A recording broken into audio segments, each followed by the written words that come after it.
I was Googling everything that Charlie was saying. Texas, I didn't know about any of this, by the way. This is all new to me. Texas secession movements. We have the Californian independence. Like all these people trying to be independent. It's crazy. But yeah, I wouldn't think this was the first time, for sure. I definitely agree with you when you said that how they did it is impressive. Yeah, it is impressive. And like everything they're saying in the comments about we could learn from this and that, I do get that.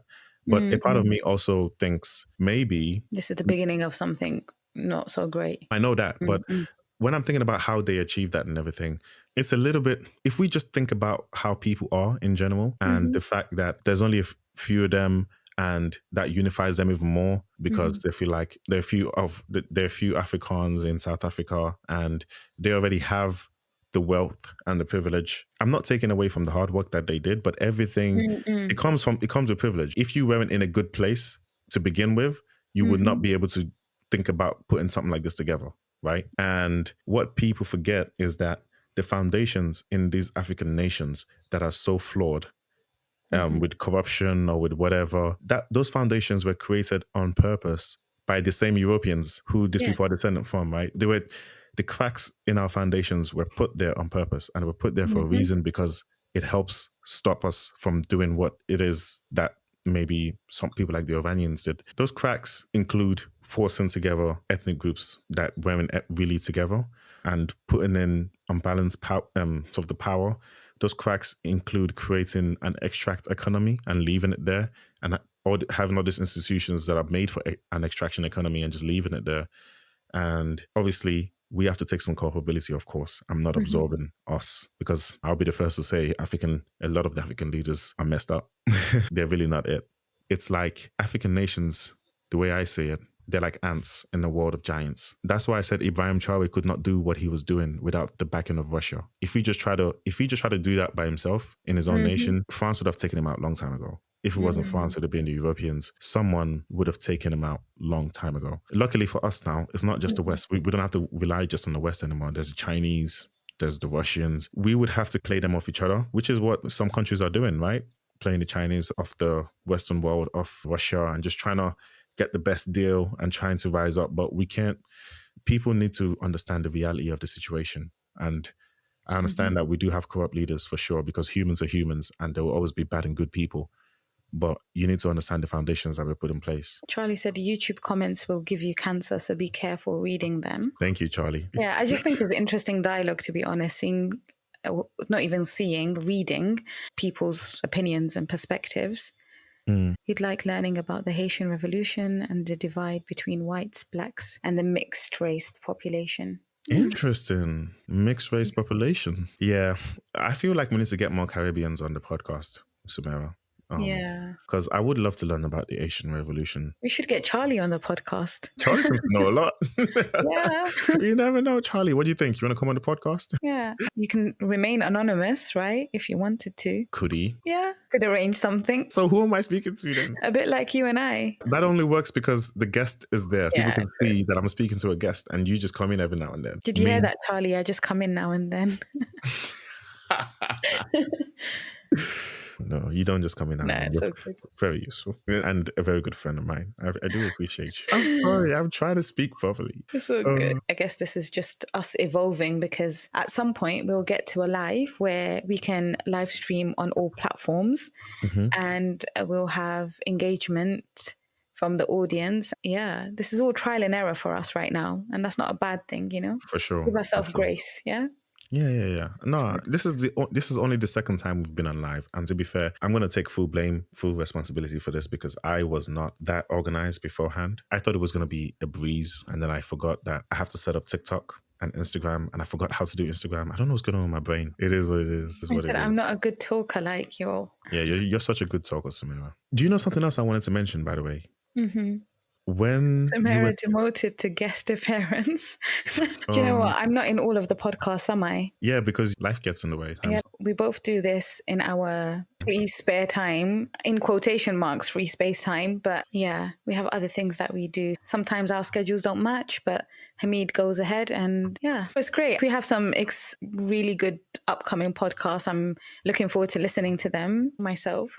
Yeah. and debriefing on a live with you again. Something else I was going to say about this whole South African thing. Go ahead. Not just South Africa, because I was in Kenya recently as well.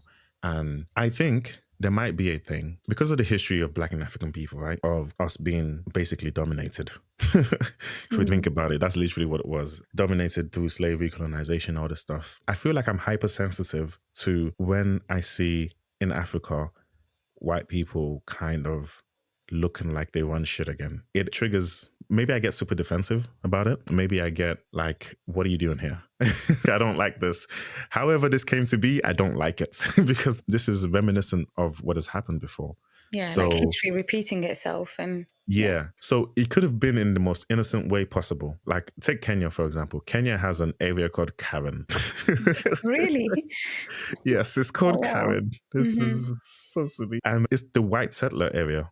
It's outside of Nairobi. And when I speak to Kenyans, they're like, there was nothing there. It's like the land is not even that good. So they just bought that land and, well, maybe they inherited that land or whatever. They bought a piece of, they bought that part of the land. They're setting it up. There's not much going on out there, but they're making things happen. That's where the giraffe center is. They have like an elephant thing. It's just like they're just trying to make things for experts and tourists and everything like that. And when I speak to the Kenyans, they're like, they're not too fussed about it. They're like, they just bought that part of the, it's not like an amazing piece of land and whatever. And like, they don't mind. But I felt like when I was there, I was hypersensitive to the fact that it's just like a lot of white people. And I don't know, it's just like a thing deep inside. It's just like, oh, is it happening again? I don't know if you can speak to that with your psychological mind. What is that? Yeah, I mean, obviously, I'm thinking that there's a lot of generational trauma just generally from everything that has happened in the past. But as we have established, it isn't really a post, is it? Because it continues Mm. in many different shapes and forms. Economic neocolonization, the IMF, World Bank, they were just all forms of the same thing. If you're someone who has been impacted by this and then wants to make a change, but then you're reminded, it's like a trigger, isn't it? It reminds you that actually this isn't something in the past that I need to move forward and recover from. It hasn't ever ended. And if anything, it might feel like a sense of loss and control. Because as much as you're trying to empower people and trying to empower Black Africans generally and improve the GDP of the country and doing your part, you're Hamid. And there's systems all around you and people much more powerful and resourceful, and you're witnessing this with your own eyes. So of course it's going to trigger a part of you. But not just me. I just meant people in general, though. Yeah, I yeah. mean, I related it to you, speaking to you, but I'm saying anybody in a similar position would feel quite triggered because it might especially, seem innocent. Like you said, it might seem innocent at the moment. And you might be foreseeing like, oh, you're letting this happen now, but what does this mean for the future? Do we not see the patterns that have happened in the past and what can happen in the future? And why isn't anybody doing anything about it? Like your alarm system is going on. yeah. And sometimes I wonder if I'm being hypersensitive to the whole situation. If I'm like, okay, maybe it's not a big deal that white people are running Karen, or I've been in this restaurant and the only black people I've seen are the ones serving, and I'm in Kenya and everybody else isn't black that's eating. Maybe that's okay. But I'm like, it's not okay though, because it would be okay if Africa was on the same level as everybody else. But like you said, we know this shit is still going on. We know that the world is still the way it is. We know that we are still at the bottom of the ladder. So to see that in the country, I just feel like, I don't know. Sometimes I'm like, am I Yeah. overreacting? No, I'm sure a lot of people feel this way. The difference is that you're trying in any way that you can for things to develop and change. So the fact that this is part of you innately, you've always thought of any form of injustice, as you said in your initial live, I think, on your motivation of starting Rona Spirit as well. Something about just, I hate injustice, or you said something about like, I want to do Yeah. something about it. And I think what people might do on a day-to-day basis is avoid, because some people are just trying to survive, and Yeah, for some sure. people it's all about self-preservation. So they're not able to focus beyond their self and maybe the people around them and what they need and want. Whereas I'm sure they still get triggered, but for you, you're a lot more hyper aware because you're thinking about it. It inspired you to do Rona Spirit. you're trying to think, what can we do differently? Fair enough. Anyways, it's all good. It's just something that I was thinking about. Thank you. I appreciate it, by the way, Samira. No, it's okay. Charlie had a question. Do you think white want the colonial experience when they go on a holiday or move to? When they go on holiday to Africa, I don't know what the colonial experience is. I would feel like the colonial experience is technically what white people go on holiday to Africa for, if we actually deep it, because the colonial experience, I guess, back then was like them saying, oh, exotic. Oh, no, we're in India now. And this is new. Oh, let's go try the mangoes. Or we're in China. Let's drink some tea. Or we're in Africa. Let's go see the animals. And that's what happens now anyways. I don't understand the question. Yeah, I was going to say it might be good if Charlie was to add and elaborate on that. Is it like, some like you might travel and some people travel and they kind of immerse themselves in the culture of the country. And then typically there's always a space that is a lot more touristy and a lot more white individuals dominating that area. Oh, in that case, I feel like that's just dependent on the person, right? That doesn't really... No, but then I guess what can happen is that the catering changes and then it becomes the country catering for the needs of the white individuals who come there. I think there's a lot of conversations around people visiting Sri Lanka, for example. Mm-hmm. I've come across a lot of videos on, I don't know what the exact terminology is, but, trying to, like in terms of tourism, but also toning down the culture for it to suit the tourists. I'm probably, butchering my entire understanding. But yeah, it has come up on my TikTok quite a lot. Do you think some countries tone down their culture in order to better suit the tourists if they start relying on tourism? I mean, yeah, I wouldn't. I think there's a lot of conversations around that at the moment. Yeah, that might be a thing.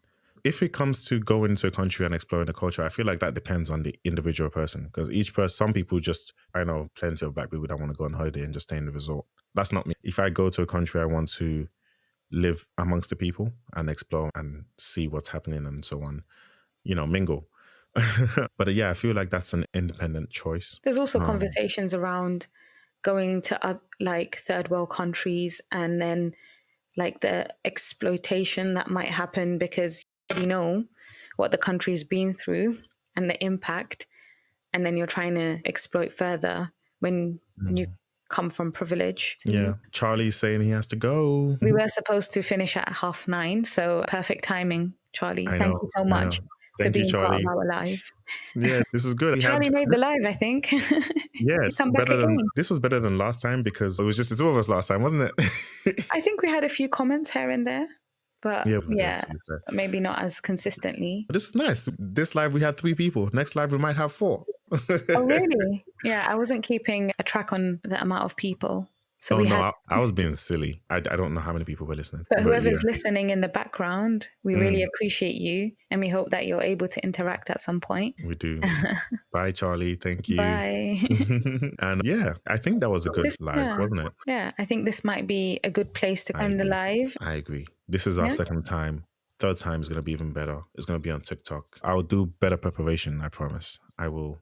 Yeah, I just need to figure out TikTok and Instagram and all that. Any volunteers, please feel free. There's so much that I'm doing already. Thank you. Anyone else that was listening, we do appreciate you, like Samira said. Thank you, Samira, for being so kind to the people.